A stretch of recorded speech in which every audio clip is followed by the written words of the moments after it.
దేవునికి స్తోత్రం కలుగును గాక. ఈరోజు దేవుని వాగ్దానం శుభ కార్యక్రమం వాళ్ళందరినీ కూడా ప్రేమపూర్వకంగా ఆహ్వానిస్తూ ఉంటున్నాము. నేటి లేఖన భాగము యెషయా గ్రంథము 40వ అధ్యాయము 29వ వచనము. సొమ్మసిలిన వారికి బలమిచ్చువాడు ఆయనే, శక్తిహీనులకు బలాభివృద్ధి కలగజేయువాడు ఆయనే. దేవునికి మహిమ కలుగును గాక. ప్రియ దైవజనమా, ఈ ఉదయకాల సమయంలో ఒక చక్కటి శ్రేష్టమైనటువంటి మాటలు తెలియజేయడానికి ప్రభు ఇష్టపడతా ఉంటున్నారు. ఆయన ఇష్టం దేని కొరకు అంటే తన ప్రజలకు తన మాటలు తెలియజేసే విషయంలో ఇష్టం కలిగి ఉన్నాడు ఆయన ఎప్పుడు కూడా. ఒక తండ్రి తన పిల్లలతో మాట్లాడుటకు ఏ రీతికైతే ఇష్టపడతాడో, ఆరాట పడతా ఉంటాడో, అలా దేవుడు ఎప్పుడు కూడా మనతో మాట్లాడటానికి ప్రభు ఇష్టపడతా ఉంటాడు, ప్రయాసపడతా ఉంటాడు. నా పిల్లలకు ఏ రీతికైనా కూడా ఇక సహాయం అందాలి, వారు సంతోషంగా, సమాధానపూర్వకంగా, బలాభివృద్ధి కలిగి, ఎటువంటి కొరతలు లేకుండా సర్వసమృద్ధి కలిగి వారు జీవించాలి, దీవెనకరంగా ఉండాలి, జ్ఞానం కలిగి వారు మెదలాలి అని, రాబోతున్న ప్రతి అపాయమును కూడా వారు వివేచన కలిగి తప్పించుకునేవాళ్ళని ప్రభు ఎప్పుడు కూడా ఆశపడతా ఉంటాడు తన పిల్లల విషయంలో.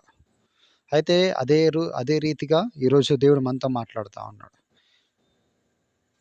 ఎందుకు మరి ఈ రీతిగా మాట్లాడుతూ ఉన్నాడంటే, దేవుడు చేసిన ప్రతి ఒక్క వాగ్దానములన్నీ కూడా వాటిని జ్ఞాపకం చేసుకొని ఆయా సందర్భాలలో మనం బలోపేతంగా అవుతూ ఉంటాము. కానీ సమయం వెళ్తున్న కొద్ది ఏమైపోతూ ఉంటుందంటే, సమస్య తీవ్రత పెరిగిన వెంటనే దుఃఖ శోకులకు వెళ్ళిపోతాం, శాతగాని వారుగా మనం అయిపోతూ ఉంటాం. ఏలియా ఒక గొప్ప ప్రవక్త. ఏలియా ద్వారా దేవుడు బలమైన కార్యం జరిగించాడు, విశ్వాసమునకు అతీతంగా బలమైన కార్యం జరిగించే ఉన్నాడు. కానీ ఏలియాకి ఒక సమస్య రాగానే ప్రాణభీతి చేత శక్తిహీనుడిగా అయిపోయిన తర్వాత అయ్యా ఇక చాలయ్యా, నా వల్ల కావడం లేదు, నీ చెంతకి నేను వచ్చేస్తానయ్యా అని చెప్పేసి తను చెప్పడం జరుగుతూ ఉంది. ఆ సందర్భంలో దేవుడు ఎంత బాధపడ్డాడో, నేను ఏలియాని పెట్టుకొని ఎంత బలమైన కార్యం జరిగించి ఉన్నాను, అవన్నీ ఏలియా జ్ఞాపకం చేసుకొనగా ఉన్న స్థితిని బట్టి భయముతో, వణుకుతో, అయ్యా నా వల్ల కావడం లేదయ్యా, ఇక చాలయ్యా అని చెప్పి అన్నప్పుడు ఎంత వేదన కలిగిందో దేవుడికి. ఆయా సేవకులు ఏలియా గురించి ఈ చివరి ఘట్టం గురించి చెప్తున్నప్పుడు కూడా చాలా బాధ అనిపిస్తూ ఉంటుంది. కానీ దేవుని చిత్తం, దేవుని ప్రణాళిక భిన్నంగా ఉంటుంది. దాని తర్వాత ఎలీషా రావడము, 2 పల అభిషేకం పొందుకోవడము, ఏలియా చేసిన దానికంటే 2 అభిషేకం పొందుకోవడం, అది మరొక కోణము. కానీ మనం మాట్లాడుకున్న సందర్భం అది కాదు. సొమ్మసిలిన వారికి బలమిచ్చే వాడు ఆయన, శక్తిహీనులకు బలాభివృద్ధి కలగజేసేవాడు ఆయనగా మన లేఖనం చూసుకుంటున్నాము. కాబట్టి ఒక వాక్యం మనం ముందుకు సాగుదాము. అప్పుడు కూడా ఏలియాకి శక్తికి మించిన ప్రయాణం ఉందని చెప్పేసి తన దూత ద్వారా వర్తమానం పంపించి అక్కడ భోజనం ఆయనకు పెట్టించి ఆయనకు ప్రయాణం చేయించారు దేవుడు. దేనికి స్తోత్రం కలుగును గాక. దేవుడు ఆయనతో పాటు ఉన్నాడు, కానీ సమస్యలోంచి ఆయన బయటికి రాలేకపోయాడు. అయితే ప్రియ దైవజనమా, ఈరోజు మనం ఏ సమస్యలో ఉన్నామో, ఏ ఇరుకులో ఉన్నామో, ఏ ఇబ్బందులో ఉన్నామో, ఏ బాధలో ఉన్నామో, ఏ కృంగుదలలో మనం ఉన్నామో, వాగ్దానం కొరకు ఎదురు చూసి నెరవేర్చబడతాం, ఎదురు చూసి ఇక అది జరుగుతుందేమో జరగదేమో అన్న ఆలోచనలో నిరాశ నిస్పృహకి వెళ్ళిపోతూ ఉన్నాము. సమస్యలేమో విపరీతంగా పెరిగిపోతూ ఉన్నాయి, ఇరుకు పెరిగిపోతుంది, ఇబ్బంది పెరిగిపోతుంది, రోగం పెరిగిపోతూ ఉంది. కానీ విడుదల రావడం లేదు, జయము రావడం లేదని చెప్పేసి మనం అనుకుంటూ ఉంటున్నాము. కానీ దీనికి వాక్యం ఏం సెలవిస్తూ ఉందంటే, నన్ను బలపరచు వాని యందే నేను సమస్తము చేయగలను అనేది నాకు వాక్యం సెలవిస్తాను. నువ్వెంత శక్తిహీనుడిగా ఉన్నప్పటికీ కూడా, నువ్వు సొమ్మసిల్లిపోయిన వాడిగా నువ్వు ఉన్నప్పటికీ కూడా, నువ్వు బలహీనుడిగా ఉన్నప్పటికీ కూడా, ఆ బలహీనతలు యందు నా దేవుడు నన్ను జయించడానికి శక్తిమంతుడిగా ఉన్నాడు అని నువ్వు నమ్మితే ఆ బలమైన కారణం నేను జయించడానికి ఆయన శక్తిమంతుడిగా ఉన్నాడు. నిజంగా దేవునికి స్తోత్రం కలుగును గాక. ఈవెన్ చెప్పాలి అంటే అపోస్తలుడైన పౌలు కూడా ఈ మాట చెప్తా ఉంటాడు. నేను ఎప్పుడు బలహీనుడనో అప్పుడే బలవంతుడు గనుక క్రీస్తు నిమిత్తం నాకు కలిగిన బలహీనతలలోనూ, నిందలలోను, ఇబ్బందుల్లోను, హింసలలోను, ఉపద్రవంలోను నేను సంతోషించుచున్నానంట. ఎందుకు అంటే దాని ముందు వచనం దేవుడు స్పష్టంగా తెలియజేస్తాడు. అందుకు నా కృప నీకు చాలును, బలహీనత యందు నా శక్తి పరిపూర్ణమగుచున్నదని ఆయన నాతో చెప్పాను. దేవునికి స్తోత్రం కలుగును గాక. ఎప్పుడైతే మనం బలహీనులమో అప్పుడే ప్రభు యొక్క శక్తిని మనము చూడగలుగుతాం. ప్రభు యొక్క మహిమ గల కార్యములు మనం చూడగలుగుతాం. ప్రియ దైవజనమా, ప్రభు యొక్క మహిమ గల కార్యం మనం చూడాలి అంటే మనం బలహీనతలో ఉండాలి, శక్తిహీనులుగా ఉండాలి, సొమ్మసిలుగా వారుగా ఉండాలి. అప్పుడే ప్రభు కార్యం స్పష్టంగా మనకు కంటికి కనబడతా ఉంటుంది. పేతురు గురించి మనం చెప్పుకున్నట్లయితే పేతురు రాత్రి మొత్తం కూడా ప్రయాసపడ్డాడు. అలసిపోయి సొలిసిపోయి నిరాశతోటి బయటకు వచ్చేసాడు. కానీ యేసుక్రీస్తు ప్రభువు వచ్చిన తర్వాత కొంచెం లోతులకు పోనిచ్చి కుడివైపున వేయమంటే, అయ్యా నేను రాత్రంతా ప్రయాసపడ్డాను, అయినా కూడా నీ మాట చెప్పు నేను వేస్తా ఉన్నానయ్యా అని దేవుడు చెప్పంగానే వేయంగానే విస్తారమైనటువంటి చేపలు పట్టుకోవడం జరిగింది. ఆ నిస్సహాయతలో, ఆ సొమ్మసిన్న వేళలో, ఆ శక్తిహీన సమయంలో ఆయన బలము పొందుకున్నాడు. దేవునికి స్తోత్రం కలుగును గాక.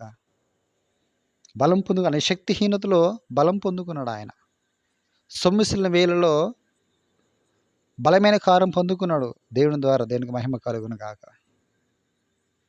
అదే పేతురు సముద్రపై నడుస్తూ ఉన్నట్టు క్రమంలో అలల చేత కొట్టబడి సాగుతూ ఉన్నప్పుడు తన జ్ఞానము చేత, తన బలము చేత, తన కాలిన సామర్థ్యము చేత ప్రయత్నం చేశాడు, రాలేకపోయాడు. 2 చేతులు ఎత్తేశాడు, అయ్యా నేను మునిగిపోతా ఉన్నాను, రక్షించయ్యా అని ఆ సొమ్మసిన్న వేళలో ప్రభుకి హస్తం చాపినప్పుడు, ప్రభుకి కేకలు వేసినప్పుడు దీనికి మహాబలం ఏం చేసిందంటే ఆ సమస్యను, అలలను చీల్చుకొని, సముద్రం చీల్చుకొని ఆయన హస్తంలోనికి వెళ్ళి పేతురును లేపి నిలబెట్టడం జరిగింది. సొమ్మసిల్లిన వేళలో దీని బలం పొందుకున్నాడు ఆయన. దేవునికి స్తోత్రం కలుగును గాక. ప్రియ దైవజనమే, ఈ రీతికి మనం చెప్పుకుంటూ పోతే అనేకమైన భక్తులు ఉన్నారు ఈ వీటి విషయంలో. సొమ్మసిల్లిన వేళలో ఆయన శక్తిని పొందుకున్నవారు, బలహీనులుగా ఉన్నవారు, బలాభివృద్ధి పొందినవారు అనేకులుగా ఉన్నారు. గిద్యోను పిరికివాడిగా ఉన్నాడు, కానీ దేవుడు ఒక బలవంతుడిగా చేస్తాడు. దేనికి స్తోత్రం కలుగును గాక. బలహీనమైపోయాడు సంసోను, శక్తిహీనుడిగా మారిపోయాడు సంసోను. కానీ ఆ సమయంలో ఒక్క దెబ్బతో ఏం చేశాడు? ఫిలిస్తీన్లందరినీ కూడా హతం చేయడం జరిగింది. దేనికి మాత్రమే మహిమ కలుగును గాక. హల్లెలూయా. ఎప్పుడైతే బలహీనులుగా ఉన్నామో ప్రభు యొక్క మహాశక్తిని కనుగొనేటువంటి గొప్ప కృపను, ఆధిక్యతను కేవలం ఆయన ప్రజలకు మాత్రమే ఇచ్చాడు. ఆయన ఈరోజు నీకు ఇవ్వడం జరిగింది. ఈ మాటలు చెబుతున్నట్టు నాకు ఇవ్వడం జరిగింది. దేనికి మహిమ కలుగునుగా. ఎప్పుడు మనం బలహీనలమో అప్పుడే బలవంతులను క్రీస్తునం. దేనికి మహిమ కలుగునుగా. హల్లెలూయా. ప్రియ దైవజనమా, మీరు ఏ స్థితిలో ఉన్నారు, ఏ స్థితిలో మీరు కృంగిపోయి ఉన్నారు, ఏ స్థితిలో మీరు సొమ్మసిల్లిపోయి ఉన్నారో అది నాకు తెలియదు, కానీ పరిశుద్ధాత్మ దేవుడు ప్రేరేపిస్తే మాటలు బోధిస్తూ ఉంటున్నారు. ఈ రోజున ఆయనకి ఇష్టమవుతుంది మీరు బయటికి రావడం, బలం పొందుకోవడం, బలమైన కార్యంలో మీరు చూడడం, మీరు పొందుకోవడానికి ఇష్టమవుతా ఉన్నది. పడిన శ్రమలన్నిటిలో నుంచి విడిపించబడడం ఆయనకి ఇష్టము. నా బిడ్డలు పడిన బాధలు చాలిగా, వారి ఇరుకాట్లు పెట్టింది చాలిగా. యోబు భయంకరమైన బలహీనతలో ఉన్నప్పుడు, సొమ్మసిల్లిన వేళలో ఉన్నప్పుడు 2 ఆశీర్వాదం పొందుకోవడం జరిగింది. ఇది నీ సమయము, నీ సమయం ఇది. దేని కొరకు ఎదురు చూస్తూ సొమ్మసిల్లిపోయినావో ఆ బలమైన కారం పొందుకునేట్టు ఒక అద్భుతమైన సమయంలో నడిపించబడ్డావు. ఆ బలమైన కారం పొందుకుని నడిపించబడ్డావు. ఉద్యోగ విషయంలో, వ్యాపారం అభివృద్ధి చెందే విషయంలో, విస్తరించేటువంటి విషయంలో, బిడ్డల యొక్క వివాహం విషయంలో, బిడ్డల యొక్క చదువుల విషయంలో, భర్త యొక్క రక్షణ విషయంలో, అనారోగ్యముల విషయంలో, గాయం నుంచి విడిపించేటువంటి విషయంలో, కోర్టు కేసుల విషయంలో, గర్భఫలం విషయంలో, భూఫలం విషయంలో, డబ్బులు ఇచ్చి ఇరుకుపోయినటువంటి విషయంలో, ప్రతి విషయంలో, ప్రతి కోణంలో కూడా ప్రభు మనం బ్లెస్ చేయబోతా ఉన్నాడు. ప్రభు ఆయన కార్యము, ఆయన శక్తిని మనకు కనబరచబోతా ఉంటున్నాడు. దేవునికి స్తోత్రం కలుగును గాక. హల్లెలూయా. ప్రియ దైవజనమా, దేవుడు గొప్ప కార్యం చేయబోతా ఉన్నాడు. గొప్ప కార్యం చేయబోతా ఉన్నాడు. ఈ కార్యం పొందుకున్న తర్వాత మీరందరూ కూడా నిశ్చయంగా మీకు సాక్ష్యమును తెలియజేయాలి. ఎందుకంటే నేను ప్రతిరోజు చూస్తాను దేవుడు అద్భుతమైన మాటల చేత ప్రభువుని ధైర్యపరుస్తూ ఉంటున్నాడు. రాబోతున్న కాలంలో ఏదైతే ప్రాఫెసీస్ మనకు వచ్చినో ప్రతి ప్రాఫెసీ కూడా సాక్ష్యం కూడా రాబోతూ ఉన్నాయి. ఉద్యోగ విషయంలో, గర్భఫలం విషయంలో, మ్యారేజ్ల విషయంలో సాక్ష్యంలో రాబోతూ ఉన్నాయి. నిశ్చయంగా రాబోతా ఉన్నాయి. ఆ సాక్షులు మీరు విన్నప్పుడు ప్రభుని మహిమపరచాలి, ప్రభుని మనం ఘనపరచాలి. నశించిపోతే ప్రతి ఒక్కరి దగ్గరికి వర్తమానం వెళ్ళాలి. వారు కూడా దీవించబడాలి, వారు కూడా విడిపించబడాలి, వారి జీవితాలు కూడా ఒక బలమైన ఆశ్చర్యకారం జరిగించబడాలి. ఈ కార్యముల ద్వారా, ఈ సాక్ష్యముల ద్వారా, ఈ వర్తమానాల ద్వారా ప్రభుకే మహిమ కలుగును గాక.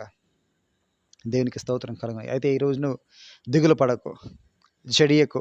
సొమ్ముసిల్లిపోయిన స్థితిలో ఉన్నట్లయితే ఇదిగో నీకు శుభవార్త, ఇదిగో నీకు శుభవార్త. నీకు విడుదల సమీపించినది, అద్భుతము సమీపించినది కనుక ప్రియ దైవజనమా, మనం ప్రభు సన్నిధానంలో ప్రభును బలుపరుస్తూ మనం బలాభివృద్ధి పొందుకుంటూ నూతన కార్యములను పొందుకుంటూ ప్రార్థన మనం ముందుకు సాగుతాం. విశ్వాసపూరితముగా ప్రార్థన చేసుకుందాం. స్తోత్రం ప్రభువా, పరిశుద్ధుడానికి వందనం తెలియజేస్తున్నామయ్యా. ఈ ఉదయకాల సమయంలో ప్రభు నిశ్చయంగా మీరు మాతో మాట్లాడరయ్యా. మీరు మాట్లాడిన ప్రతి ఒక్క వాక్కును బట్టి మీకు వందనాలు తండ్రి, కృతజ్ఞత స్తుతులు స్తోత్రం తెలియజేస్తున్నా ప్రభా. అవునయ్యా, నిజంగా మేము సొమ్ముసిల్లిపోయి ఉన్నామయ్యా, శక్తిహీనులుగా మేము ఉన్నాము. కానీ ప్రభు ఈరోజు నిశ్చయంగా మీరు మాతో మాట్లాడారయ్యా. ధైర్యపరచ, బలపరచ ప్రభు, నీకు వందములు. ఈ వాగ్దాన ప్రభు మా జీవితంలో నిశ్చయంగా నెరవేర్పులు నడిపించండి ప్రభువానికి వందములు అయ్యా. అయ్యా, ఇక ప్రార్థనలు ఎంతమంది ఏకిస్తున్నారో, ఎందరైతే ప్రతిరోజు వింటూ ఉన్నారో ప్రభా, వింటున్న ప్రతి బిడ్డను ప్రభా మీరు నిండారుగా దీవించి ఆశీర్వదించవలసిందిగా ప్రార్థిస్తున్నాం. తండ్రి నీ కృపచేత ఎత్తిపట్టవలసిందిగా ప్రార్థిస్తున్న ప్రభు, నీకు వందములయ్యా. అయ్యా, ఈ వాగ్దానం వింటున్న అనేకులు ప్రభా వారికి ప్రార్థన విజ్ఞాపనలు తెలియజేసిండు నా తండ్రి. మేము వారికి దినదినం ప్రార్థన చేస్తుంటున్నాం ప్రభా. కుటుంబ యజమాని రక్షణ విషయంలో ప్రభా, కుటుంబ పోషణ విషయంలో మేము ప్రార్థన చేస్తుంటాం ప్రభా. తన్ని ఇష్టం లేని బ్రదర్ గారికి నా తన మెడ నొప్పులు ఉంచిన అతను మేము ప్రార్థన చేస్తుంటున్నాం ప్రభు, నీకు వందములయ్యా. తన మ్యారేజ్, తన క్యాస్ట్ పరంగా ఏదైతే క్యాన్సిల్ అయిపోయిందో దాని విషయంలో మేము ప్రార్థన చేస్తుంటాం ప్రభు. బిడ్డకు జీవితంలో ఒక అద్భుతం జరిగించబడ్డానికి నా తను గర్భఫలం విషయంలో మేము ప్రార్థన చేస్తుంటాం ప్రభు, నీకు వందములే. వివాహ సంబంధాల కొరకు మేము ప్రార్థన చేస్తుంటున్నాం ప్రభు, నీకు వందములే. ఉద్యోగముల కొరకు మేము ప్రార్థన చేస్తుంటున్నాం ప్రభు, నీకు వందములయ్యా. తండ్రి చదువుల విషయంలో మేము ప్రార్థన చేస్తుంటాం ప్రభు, నీకు వందములయ్యా. తను ఆ బిడ్డల ప్రభు యొక్క సమస్యల చేత, ఇరుకుల చేత, ఇబ్బందుల చేత నా ప్రార్థన మీరు తెలియజేస్తాను. అతని ప్రతి ప్రార్థన విజ్ఞాపన ప్రతిరోజు ప్రభు నీ పాసనలు పెడుతున్నాను నా నీ బిడ్డల జీవితాల్లో ప్రభు అద్భుతాలు సృష్టించవలసిందిగా ప్రార్థిస్తున్నాం. దాన్ని అద్భుతాలు సృష్టించవలసిందిగా ప్రార్థిస్తున్నాం. తను నువ్వు ప్రార్థన చేస్తే ఆలకించే దేవుడవ నీ ప్రభువ, ఈ పరిచయాన్ని బిడ్డలు బ్లెస్ చేస్తున్న దేవుడవ నీ ప్రభువ. నీ ప్రజలందరూ తెలుసుకున్నట్లుగా నా అతన్ని బలమైన కారం పూనుకొనవలసిందిగా నీకు మొరపెడుతుంటాం ప్రభు, నీకు వందములయ్యా. తను ఇప్పటివరకు నా తను ఈ ఫోన్ కాల్ ద్వారా నా తను అనేకులు బ్లెస్ చేస్తావు ప్రభు, ఈ ఆన్లైన్ ద్వారా అనేకులు బ్లెస్ చేస్తావు ప్రభు, నీకు వంద విడుదల ఇచ్చావు, విమోచించావు ప్రభు, నీకు వందములయ్యా. నీ ప్రియుల జీవితాలు కూడిన దాన్ని అలాంటి బలమకారం జరిగించి మీరే మహిమ పొందుకోవాలని ఆరోపిస్తాను తండ్రి. ఇంకెంతవైతే వాగ్దానం వినడానికి తండ్రి ఉన్నారా ప్రభా, వారి దగ్గర చేరడం లేదా ప్రభా, వారి దగ్గర యుద్ధ కూడా చేర్చబట్టుకు సహాయం దయచేయండి తండ్రి. వారి యుద్ధకు చేర్చబట్టుకు సహాయం దయచేయండి. నీ కృప చేత నీవే నింపండి, నీ కనికరం చేత ప్రభా నీవే నింపండి ప్రభా. ప్రతి ఆత్మ రక్షించబడాలి ప్రభా, ఉజ్జీవింపబడాలి, బలపరచబడాలి ప్రభా. బలహీనతలు విడిపించబడాలి, శక్తిహీనతలు విడిపించబడాలి ప్రభా. నీ బలమైన కారం పొందుకొని ప్రభా నీ సాక్షులుగా ప్రభు దగ్గర జీవించకు.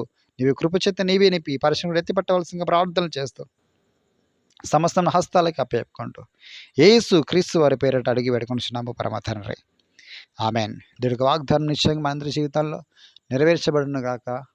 ఈ ప్రార్థనలో ఏకీభవిస్తూ ప్రతిరోజు వాక్యం వింటున్న మీకు అందరికీ కూడా ప్రత్యేక వందనాలు. మీ కొరకు మేము అనుదినం ప్రార్థన చేస్తూ ఉంటున్నాము.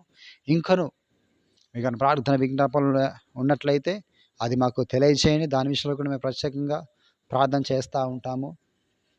అలాగే గడిచిన దినములలో ఒక ఇద్దరు సహోదరులు మరి వారికి దేవుడు అయితే ప్రేరేపించినాడో, ఏ విషయంలో డౌట్గా ఉందో దాని విషయంలో వారు దాన్ని రిఫరెన్స్ పెట్టే, అన్నయ్య మాకు ఈ విషయంలో ఈ వాక్యం విషయంలో మాకు కొంచెము దేవుడు ఏ రీతిగా మాట్లాడతాడో మాకు తెలియజేయండి అన్నప్పుడు వారి కొరకు కూడా మరి 3 వర్తమానం చేయడం జరిగింది.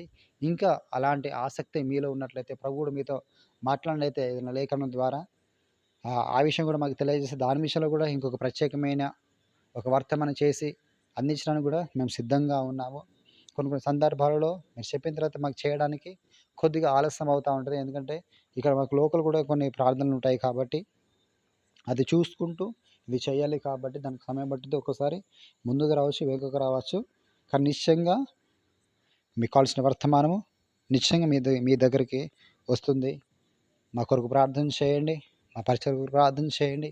ఈ పరిచర్య ద్వారా ఇంకా అనేకులు బ్లెస్ అవుటకు దేవుడు కృప చేత నింపి, ఈ యొక్క ఛానల్ కూడా దేవుడు బ్లెస్ చేయలాగున తప్పక ప్రార్థించండి. అనేకులకు తెలియజేయండి. నశించిపోతున్న వారి యొద్దకు ప్రభువు చిత్తమైతే మీరు ప్రేరేపించబడితే షేర్ చేసే ప్రయత్నం చేయండి. దీన్ని మాత్రమే మహిమ కలుగును గాక. God bless you all.